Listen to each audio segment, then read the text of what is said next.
But इस question में है यूज द फॉलोइंग फिगर्स। ये जो फिगर बनी हुई है, एक जो शक्ल बनी हुई है, इसको हमने यूज करते हुए and complete the table given right side पे जो टेबल दिया हुआ है इसको हमने कंप्लीट करना है।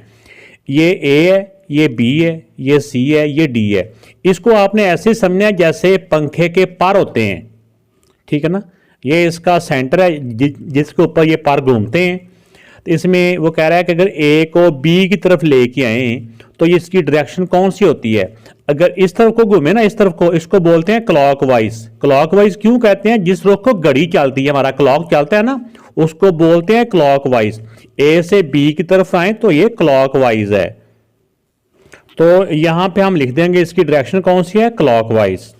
तो साइज ऑफ टर्न, वो कितना उसने टर्न लिया है। अगर एक यहां से घूम के यहां पे आ जाए तो ये, इसको मैं इसकी डिटेल समझाने के लिए मैं आपके सामने ये एक मैंने ये क्रॉस लगाई हूँ, मैं इसे समझाता हूँ आपको। ये एक जो प्लेन होता है ना, एक कोई भी चीज़ होती है, इसके 4 पीस कर लें, ठीक है ना। अगर यहाँ से हम इस वाले पार को, आप पंखे का पार आपको सही समझ लगेगी, अगर आप इसको यहाँ से इस वाले पार को घुमा के यहाँ ले आते हैं तो आप समझते हैं कि सारे पार ही घूमेंगे ना, ये इधर आ जाएगा, ये इधर आ जाएगा, सारे इधर आ जाएंगे। इसको जब घूम कर यहाँ पे लेके आते हैं तो ये 1 क्वार्टर होता है, ठीक है ना। ये टोटल 4 हिस्से है ना, 1 2 3 4, या ऐसे कर लें 1 2 3 4। तो इसका ये 1 क्वार्टर है। ये 2 क्वार्टर होते हैं। अगर यहाँ से 1 क्वार्टर, फिर 2 क्वार्टर, फिर 3 क्वार्टर, फिर 4 क्वार्टर, टोटल 4 क्वार्टर होते हैं। यानी कि 4 हिस्सों में से एक हिस्से को बोलते हैं 1 क्वार्टर, या चौथा हिस्सा, या 1/4 भी कहते हैं। अगर यहाँ से लेके यहाँ तक आए तो ये 90 डिग्री होता है, एंगल 90 डिग्री होता है ना ये वाला। यहाँ से लेके यहाँ तक 90 डिग्री होता है, और ये वाला यहाँ से लेके यहाँ तक 90 होता है, और ये वाला यहाँ से लेके यहाँ तक 90 होता है, ये यहाँ से लेके यहाँ तक 90 डिग्री होता है। तो अगर यहाँ से लेके यहाँ तक घूमे तो 90 और ये 90 टोटल, अगर यहाँ से लेके यहाँ तक घूमे तो वो बन जाता है 180। इसी तरह एंटी क्लॉक वाइज भी अगर हम यहाँ से यहाँ जाएँ तो 90, अगर और थोड़ा सा आगे जाएँ तो अगर यहाँ से यहाँ तक जाएँ तो टोटल 90 और 90 180 हो जाता है। तो इस तरह से उन्होंने पूछा साइज ऑफ टर्न। इसका साइज ऑफ टर्न कितना है। अगर ए से बी तक आएँ, ए से हम बी तक आ जाएँ, यहाँ तक आ जाएँ, तो ये समझें कि आप यहाँ से यहाँ तक आ गए हैं, तो ये 1 क्वार्टर ही इसका घूमा है। तो यहाँ पे आ जाएगा साइज ऑफ टर्न आ जाएगा इसका, मैं यहाँ लिख देता हूँ 1/4, या फिर इसको हम 90 डिग्री भी कह सकते हैं। तो ये दोनों चीज़ें यहाँ पे आ जाएंगी साइज ऑफ टर्न की जगह पे। अगर 1 क्वार्टर हो तो 90 डिग्री, 2 क्वार्टर हो तो 80 डिग्री।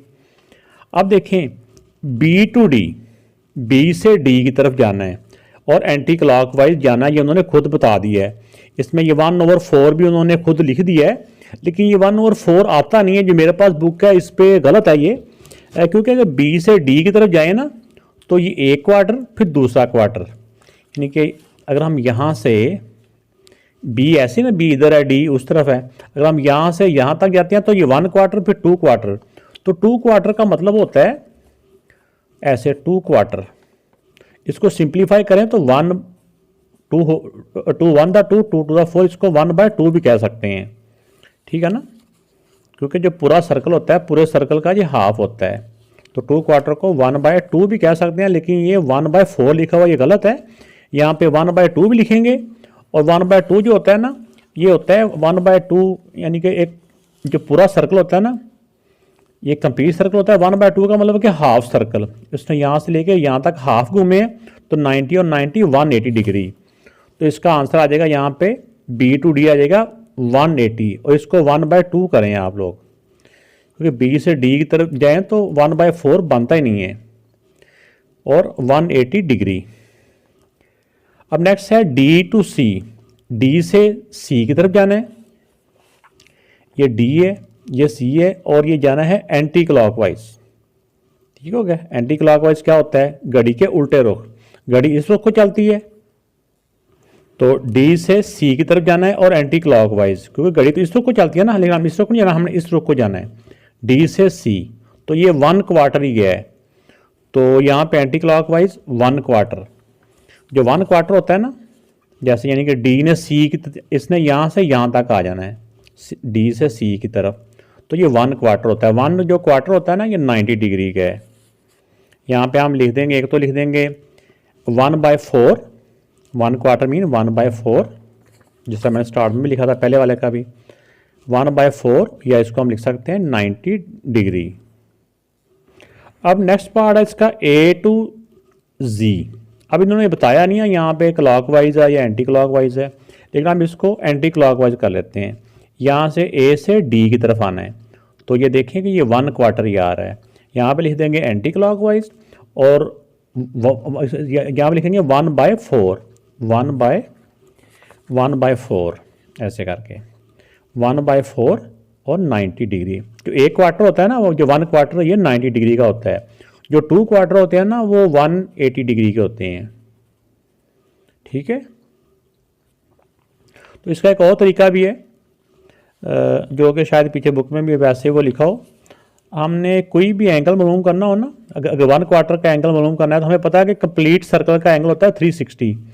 तो इसको 1/4 से मल्टीप्लाई कर दो, 4 1 दा 4 9 दा 0 का 0, तो इस तरह भी ये 90 डिग्री आ जाता है। अगर मालूम करना चाहें ऐसे भी है, लेकिन आपको वैसे याद होना चाहिए कि 1/4 90 डिग्री का होता है। तो A to D यहाँ पर लिखेंगे एंटी क्लॉकवाइज, और यहाँ पर लिखेंगे 1/4 और या इक्वल टू 90 डिग्री, 1/4 90 डिग्री है। C to A, C से A की तरफ जाना है, C से A की तरफ। C से यहाँ तक आएंगे तो 1/4, यहाँ तक जाए तो क्या है, तो 2/4, 2/4 को हम क्या लिख सकते हैं, 2/4 को हम 2/4 या इसको हम कैंसिल करके 1/2 भी कर सकते हैं। तो 1/4 हमें पता है कि 90 डिग्री का होता है, तो 2/4 जो होते हैं ना वो 180 डिग्री के होते हैं। तो यहाँ पे हम लिख देंगे 180 डिग्री। अब B to A, B से A की तरफ जाना है। B से A की तरफ जाएंगे तो ये हो जाएगा एंटी क्लॉकवाइज, यहाँ पे आ जाएगा एंटी क्लॉकवाइज, और ये 1/4 है। जैसे इन्होंने यहाँ लिख दिया 1/4, जो 1/4 होता है वो इक्वल टू होता है 90 डिग्री। तो यहाँ पे 90 डिग्री भी हम लिख देंगे।